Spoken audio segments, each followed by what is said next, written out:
Sorry.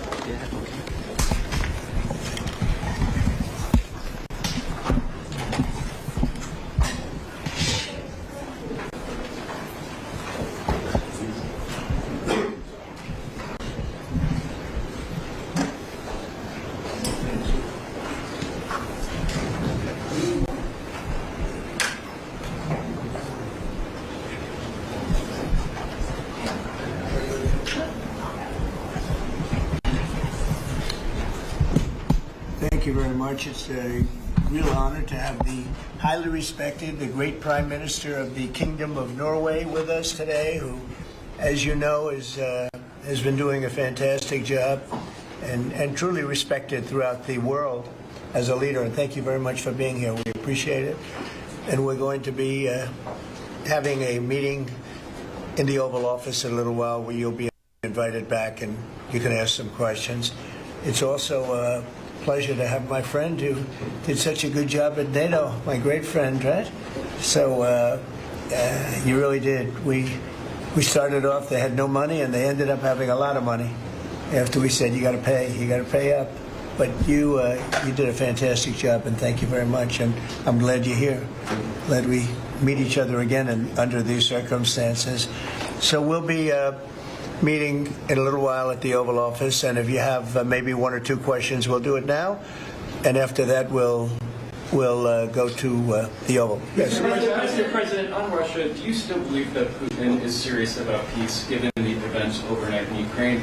And if that bombing doesn't end, are you considering new sanctions on Russia? So we are thinking that very strongly that they both want peace, but they have to get to the table. We're waiting a long time. They have to get them to the table, and I think we're going to get peace. We want to save 5,000 young people. I used to say 2,500. I now say 5,000. We have, Mr. Prime Minister, we have about 5,000 young people a week that are dying in that ridiculous war.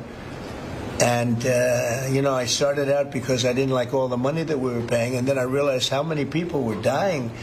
And that's by far the more important element right now. I'm saying we can save thousands of people, and I don't like that it takes long at all. But I think they both want to make peace. I do believe so.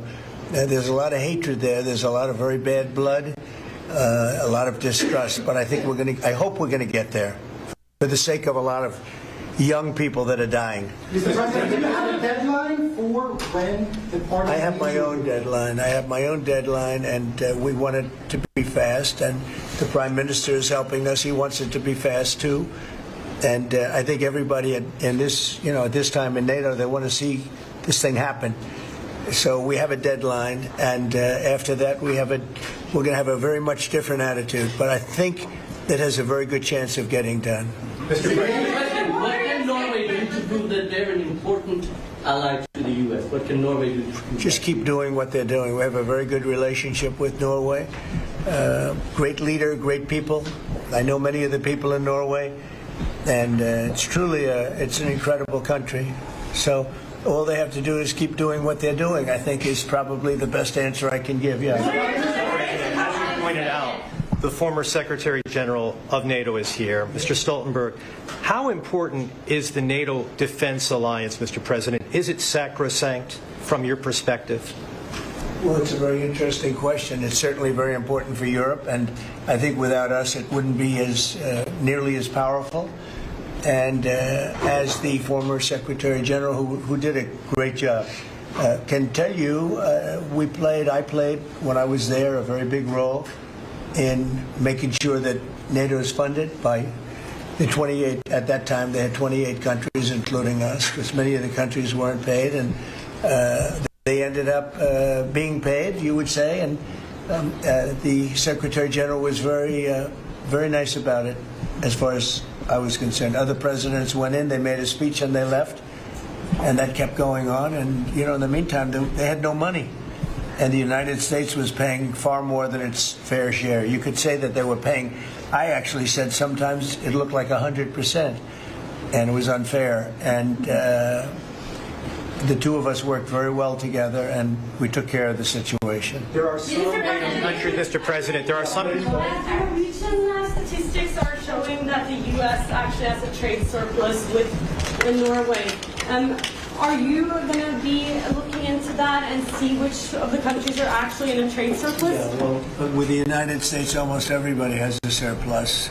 But not in It's according really to Norwegian amazing. numbers. It's an amazing phenomenon. Now, there's a surplus of a couple of $1 billion, I think you have with that. I congratulate you. That's very good. We got to get a little bit of that for ourselves, maybe. But they do have a surplus. Norway has a surplus. In the current tariff situation, analysts have pointed out that the U.S. actually need allies. Do you consider Norway as a possible ally in the I situation? think Norway's always been an ally. They've been somebody we've been very close to, very friendly with. Maybe more so now with me than other people, but I think Norway's always been a great ally, yeah. Norway's been a friend. That's a very strange question, actually, because the U.S. is our lead ally, and we build on a relationship which we will talk about now, Mr. President, but Yeah. it's of high relevance, and I'm very happy that we have Secretary of State and Secretary of Defense. So this is a very strong tie. But it was a question about ally in the tariff situation specifically. Tariff situation. Yes. Oh, well, that's we're talking about a little bit different subject then. We're talking about a different type of ally.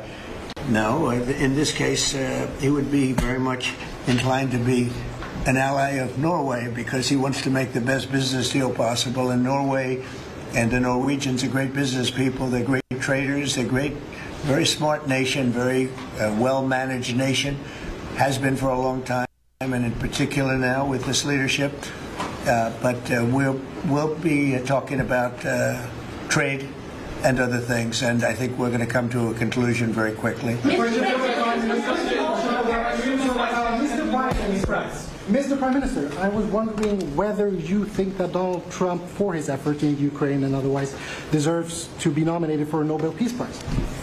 Well, I salute President Trump for having been taking very important initiatives to get this conflict towards an end, which both parties deserve. We need to have a ceasefire, save lives, move towards something which is more secure for Europe, for the people concerned. And on that we work together. And I look forward to go into some details because we are at a critical moment. On that price, that is a committee taking care of that, which is completely working on its own terms, and I cannot comment on that. Mr. President, a question on China. But thank you very much for that Can I ask you the question. question on China? I like that question. Yeah, please. A question on China. Can you clarify with whom the U.S. is speaking with China? They're saying it's fake news that trade talks are happening. Well, they had a meeting this morning, so I can't tell you. It doesn't matter who they is. We may reveal it later, but they had meetings this morning, and we've been meeting with China. And so I think you have, Jeff, as usual, I think you have your reporting wrong. Thank you very much. We'll see you. We'll see you inside. Thank you. Thank you, President, for having us. Thank you. Everybody out. Thank you. Thank you. Keep moving, everybody. Keep moving. Thank you. You're out. Thank you. I would go. We'll all go together to Norway. Oh, yes, please do. I want to go skiing. I love Norway. I love Norway. Why? It's beautiful and beautiful people. Thank you, Mr. President. Thank you. Thanks, guys.